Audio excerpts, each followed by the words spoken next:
iHeartRadio Broadway, driven by Mercedes-Benz. The best or nothing. Thank you all for being here today.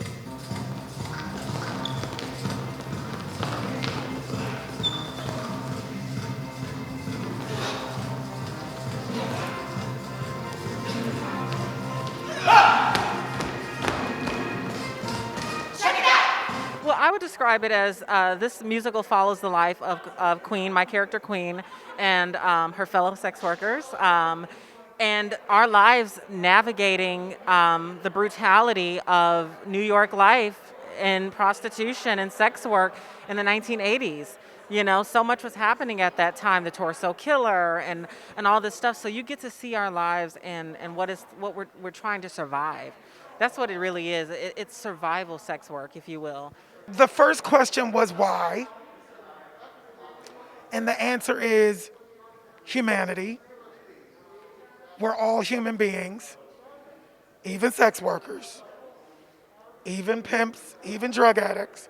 We're all human beings at the core, period. So how do we contextualize that and then show the why? The systems of oppression and erasure and caste that exist that fundamentally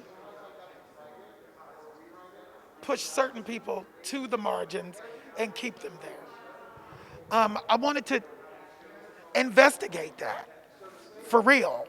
You know, there's a reason.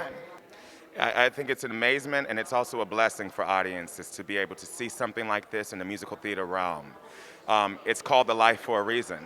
It's a certain lifestyle, and you find the ins and outs of a particular group of people who have nothing but the life to live, because that's all they were access to. That's all they were, that was around them in 81 New York Times Square.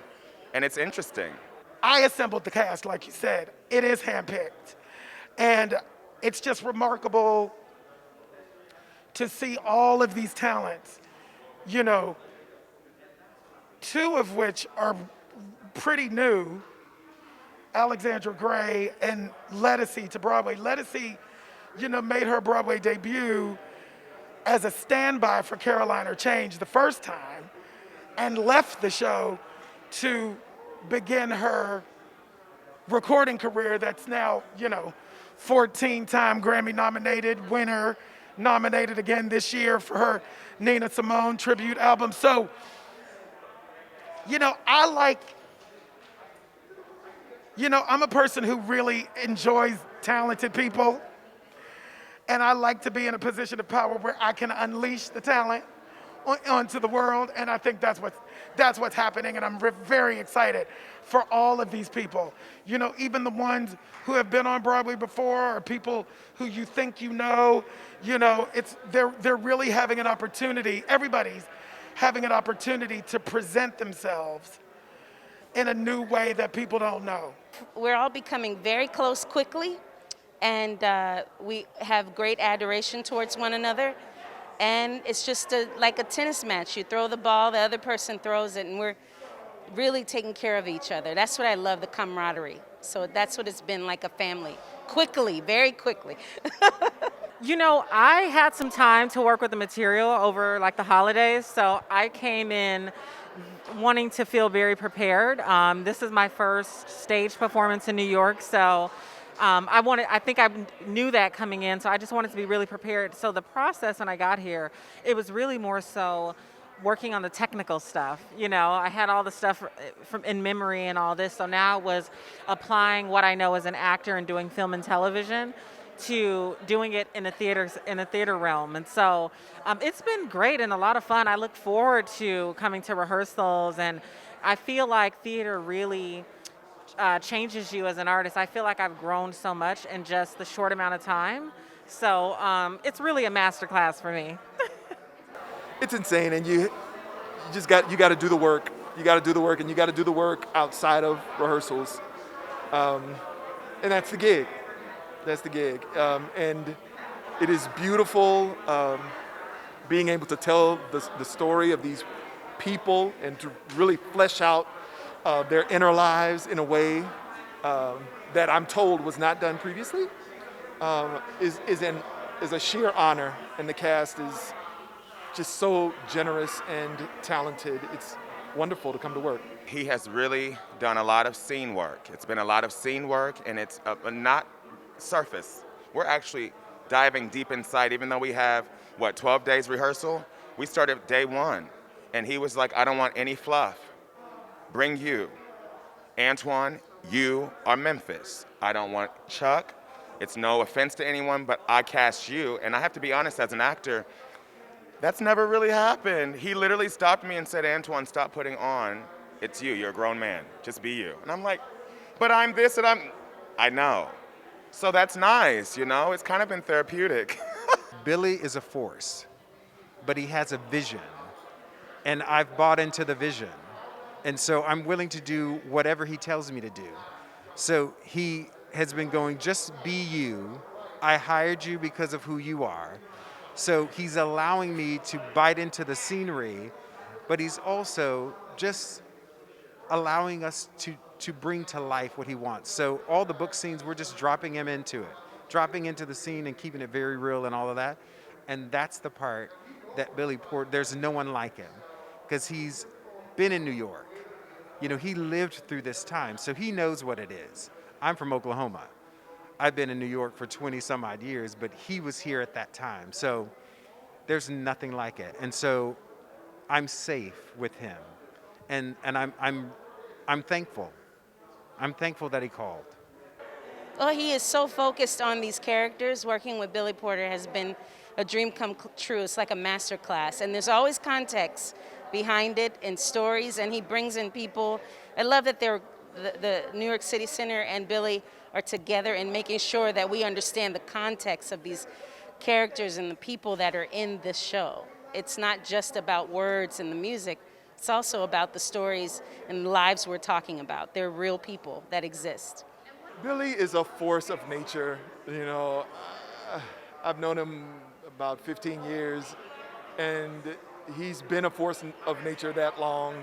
It has been an amazing process. Everybody who comes into his kinesphere feels his passion, his generosity, his intelligence, and it is a true joy. And he's gonna make you work. He's gonna bring out the best in you, and he does that with everyone he works with, and he's done that for as long as I've known him. Oh, well, okay. Well, personally, I'm from Carnegie Mellon University, and Billy's from Carnegie Mellon University. So just to be able to witness someone that I idolized for so long, to be in that room and to see this man work, it all makes sense of all his accolades. He's the hardest working man I know. And I mean, it started months before us coming the first day. And the fact that this man has taken this show under his wings to make sure that it gets developed and produced, and then he went out and he really blessed a lot of us with this show, meaning the ones that are cast. And he knows a lot of our struggles. That many years I've been here, and I'm finally making my New York debut as a leading man, and I owe it all to Billy, and I thank God for him.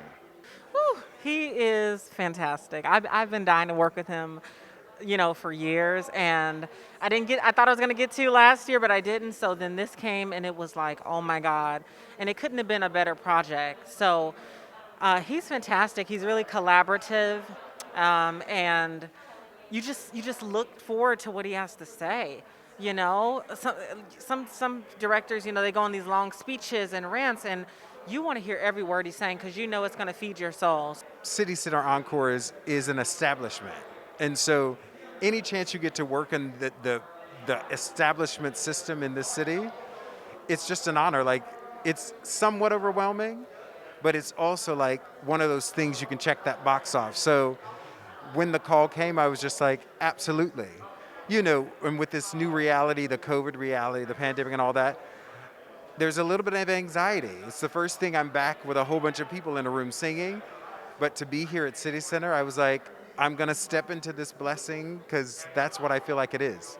I want people to remember to be engaged with humanity, to remember that, to heal a civilization, which is what we're in dire need of right now. We all must be active participants. I hope it lights a fire under some asses and gets people back into the streets, because it's time.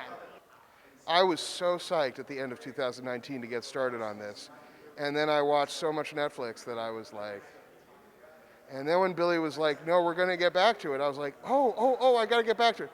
So then I took out the script and I started listening to the original, but then I realized that like that wasn't the story that Billy was telling.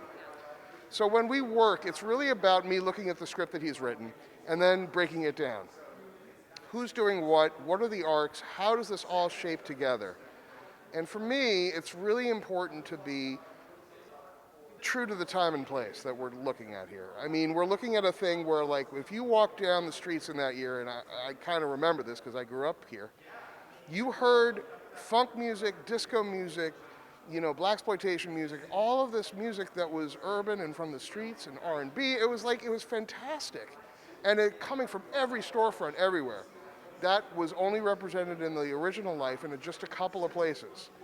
So we've decided, because also the angle of the story is so much more about authenticity in these people and their struggle to get out and the hope that they have, which is very important to us, about showing the humanity of these people, especially with the lens of 2022, knowing now that we can talk about sex work as a job, which it is, and some people, I would safely say, most people don't grow up choosing to do it. It's out of some circumstance, right? So that means that there's something that they're trying to do with that work to move to something else. That's what we're examining. And doing that, I started to listen to all the soundtracks from the 70s that I loved, including Taxi Driver, including Godfather, including all sorts of things that were coming out at that time, and incorporating elements of those things into the score. So that it's really about the time and place that these people were living, and how to use that music to tell the story dramatically. A lot of the music is very new, but the same passion, maybe even more deeper than it was before because of the way Billy thinks. So I can't wait for people who are used to the old way see the new way, because it's mind-blowing. The storytelling is just phenomenal. It has a great build-up. But I'm grateful for the foundation, especially for me playing Sonia. Having Lilius as a foundation is just a wonderful canvas for me. So I just love her, and I'm happy to just step into that space and try to do my best. That's all I can do. I don't have the experience of having seen it, you know, so to me it feels like a completely new musical, you know, just we're putting it up in 10 days, you know, which is insane, but yeah, it feels brand spanking new. For me, in my part, since it's a new role, I didn't really have much source material to prepare or memorize or learn. So it's when they're usually doing revivals, you can listen to the soundtrack, you could do all the research that you need. But me doing a new role, I had to really wait for rehearsal to start. So this process has just been like a marathon, and we're just like trying to make sure we're in good condition to make it all the way through to the finish line. And also knowing that there's a safety net that we could hold the books if we wanted to. But it's really, how can I bring it to life in this short amount of time? How can I make sure you get all the points that you need to get? And so it's amazing, it's daunting, but you know, at this point in my life, if it's not a challenge, it's not worth doing. So that's the part that I'm excited about. I think it's great. You know, I had never heard of The Life, so I looked into it. I listened to the music. I mean, over the Christmas break, I was playing out the cast soundtrack because the music is so funky and it's so rich, and the stories are so amazing. So I think that it's great, and I love this new version of it because. You know, when people see this, you know what I mean? By Act 2, you know, you're going to be like, oh my God. Because, you know, for one, I'm a Black trans woman. So, and I'm playing Queen, you know, this main character. And so that in itself, to me, is really groundbreaking because outside of just the story itself, you know, I am here representing Black trans women and showing the world and in this community, this Broadway community, that we can do the work, We can sing, we can dance, we can move, we can act, and we can play any character. So I'm so excited about it all. iHeartRadio Broadway, driven by Mercedes-Benz. The best or nothing.